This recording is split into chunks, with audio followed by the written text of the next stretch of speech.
Армысыздар, эфирде референдум лайф, жалпы ұлттық коалиция жұмысының 3-ші аптасы немен есте қалды? Бірге шолу жасайық. Здравствуйте, в эфире референдум лайф. Чем запомнилась третья неделя работы общенациональной коалиции? Давайте подведем итоги вместе. Маңғыстау облысында ондаған жылдар бойы өзекті болып келген ауыз су тапшылығы мәселесі толық шешілді.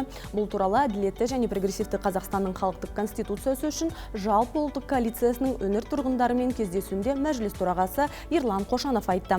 Мемлекет басшысы 6 жыл бұрын өңірді дамытудың кешенді жоспарын әзірлеуді тапсырып, оның орындалуын жеке бақылауына алған. Сонымен қатар өңірде электр қуатының үзілуі тоқтап, Жаңаөзенде гибридті электр станциясы іске қосылды. Маңғыстау атом энергетика комбинаты жаңғыртылып, жылу және электр желілері жөнделуде. Кездесуде жаңа конституция жобасының әділеттілік, заң үстемдігі және адам капиталына басымдық беру қағидаттары талқыланып, қатысушылар әділетті Қазақстан бастамасын қолдайтындарын жеткізді. В Усть-Каменогорске прошла серия встреч членов общенациональной коалиции с представителями различных сфер.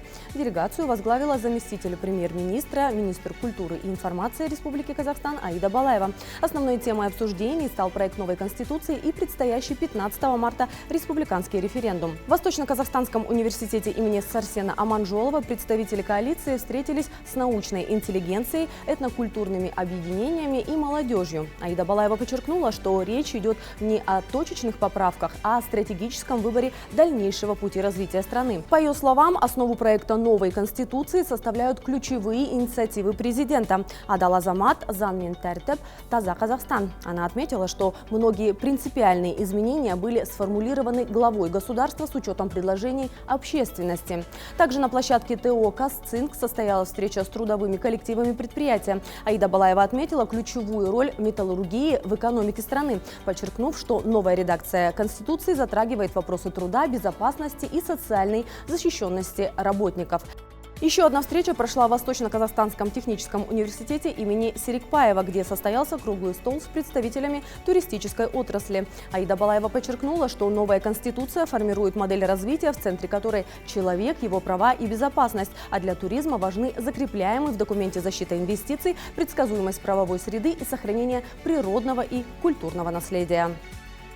Мәжіліс төрағасы Ерлан Қошанов бастаған әділетті және прогрессивті Қазақстанның халықтық конституциясы үшін жалпы ұлттық коалициясы Атырау облысына барды. Өнеркәсіптік өңірде қоғам өкілдерімен, шығармашыл жастармен, мұнайшылармен және кәсіпорын ұжымдармен кездесулер өтті. Мәжіліс төрағасы жаңа конституция халықтың сұранысына негізделгенін, ол президент Қасым-Жомарт Тоқаев жүргізіп отырған жүйелі реформалардың дәйекті жалғасы екенін атап өтті. Атазан жобасы қоғамда қордаланған әділетті орнықтыру, заң мен тәртіптің үстемдігін қамтамасыз ету және баршаға тең мүмкіндіктер беру жөніндегі талаптарға берілген жауап. Сондықтан парламенттік реформадан бастау алған конституциялық түзетулер Қазақстанның болашағы туралы кең ауқымды қоғамдық пікірталасқа ұласып, нәтижесінде жаңа ата заңның қабылдануына алып келді. В области Абай состоялась встреча государственного советника Республики Казахстан Ерлана Карина и членов общенациональной коалиции с общественностью региона. Ключевым мероприятием визита стала встреча с активом области в областной библиотеке имени Абая. В обсуждении приняли участие члены общественных советов, представители политических партий, Ассамблеи народа Казахстана, ветеринарских организаций, бизнеса, сфер образования и здравоохранения, а также спорта, науки и молодежного сообщества. Центральной темой диалога стал проект новой Конституции и предстоящий 15 марта республиканский референдум.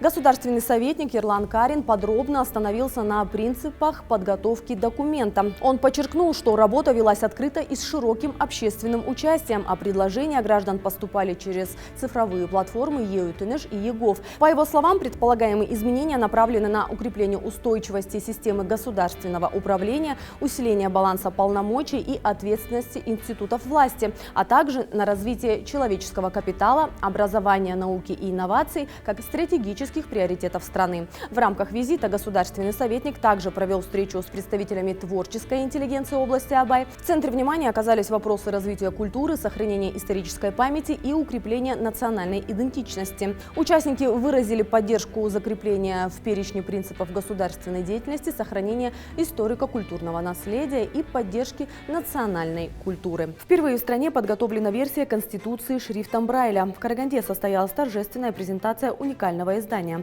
Основной закон представлен в специальном формате, полностью адаптированном для граждан с нарушениями зрения. Издание стало единственным в республике вариантом проекта Конституции, подготовленным с учетом потребностей незрячих и слабовидящих читателей. Елордада әйел әлемі ел тағдырына жауапкершілік тақырыбында күз башы әйелдердің кездесуі өтті. Форумға Қазақстанның барлық өңірінен келген 1000-ға жуық делегат қатысты. Олардың қатарында білім, ғылым, медицина, кәсіпкерлік, әлеуметтік сала және азаматтық сектор өкілдері бар. Жиынды мәжіліс төрағасы Ерлан Қошанов ашты. Ол мемлекет басшысы Қасым-Жомарт Тоқаев гендерлік саясатқа айрықша мән беретінін атап өтті. Спикердің айтуынша, әйелдердің қоғамдағы белсенділігі ел тұрақтылығы мен қоғамдық келісімнің маңызды тірегі. Жаңа конституция жобасында адам, оның қадір-қасиеті мен қауіпсіздік басты құндылық ретінде айқындалған. Отбасы институтын қорғау, әйелдер құқын күшейту және дәстүрлі құндылықтарды сақтау нормалары нақты көрсетілген. Форум барысында экология, цифрлік кеңістіктегі жеке деректерді қорғау, бұқаралық ақпарат құралдарының қоғамдық диалогтағы рөлі, инклюзивті қоғам қалыптастыру және әйел денсаулығын сақтау мәселелері де талқыланды. Мәжіліс төрағасы Ерлан Қошанов бастаған әділетті және прогрессивті Қазақстанның халықтық конституциясы үшін жалпыұлттық коалициясы Павлодар облысының тұрғындарымен кездесті. Жиынға шамамен 900 адам жиналды. Жалпыұлттық референдум қарсаңында коалиция өңірлерде, оның ішінде ең шалғай елді мекендерде де 12 000 іс-шара өткізді. Өңір тұрғындарымен әңгіме барысында Ерлан Қошанов жаңа конституция жобасын мемлекет басшысы ұсынғанын атап өтті. Парламенттік реформаны дайындау кезінде Конституциялық комиссияға қазақстандықтардан 10 000-нан астам ұсыныс пен өтініш түсті. Мәжіліс спикері Павлодар облысының ғалымдары, тұрғындары, сарапшылары мен қоғам өкілдері осы ірі тарихи кезеңнен белсенді қатысушыларының бірі болғанын айтты. Кездесу қатысушылары жаңа конституция жобасын осы уақыт ішінде қоғамда кеңінен талқыланудың арқасында терең түсінгендерін айтты. Новая волна масштабной информационной кампании в поддержку новой конституции стартовала в Казахстане. По всей стране в крупных городах и отдаленных регионах размещаются тематические билборды и плакаты, демонстрирующие широкую общественную поддержку новой конституции. На билбордах, плакатах и LED-экранах представлены лица известных спортсменов, ученых, деятелей культуры, представителей рабочих профессий и многодетных семей. Участники кампании делятся своими словами поддержки конституционных изменений и призывают граждан принять участие в референдуме. Оралда 4000 жастың үні жаңғырды. Референдумды қолдануға арналған форум ел назарын аударды. Форум заманауи форматта ұйымдастырылып, Конституцияның қоғам дамуындағы рөлі, азаматтың жауапкершілік және ел болашағы кеңінен талқыланды. Также в Астане состоялся масштабный концерт в поддержку новой Конституции Республики Казахстан. Мероприятие было организовано в рамках деятельности Общенациональной коалиции за народную конституцию справедливого и прогрессивного Казахстана и объединило жителей и гостей столицы вокруг идеи конституционных преобразований. По данным организаторов, участие в концерте приняли около 5000 человек, представители молодежи, общественности и посетителей торгово-развлекательного центра. Атмосфера мероприятия стала отражением гражданской активности и заинтересованности общества в предстоящих изменениях. Сонымен қатар, Алматыда жасанды интеллект жылы аясында референдумды қолдауға арналған жастар сатты ауқымды концерттік кеш өтті. Заманауи технология мен өнер тоғысқан бұл шара көрермендерге ерекше әсер сыйлады. 5000-нан аса жастар қатысқан шара барысында қоғам белсенділері 15 наурызда өтетін жалпыұлттық референдумға қатысудың маңыздылығын атап өтіп, барша қатысушыларды дауыс беруге шақырды.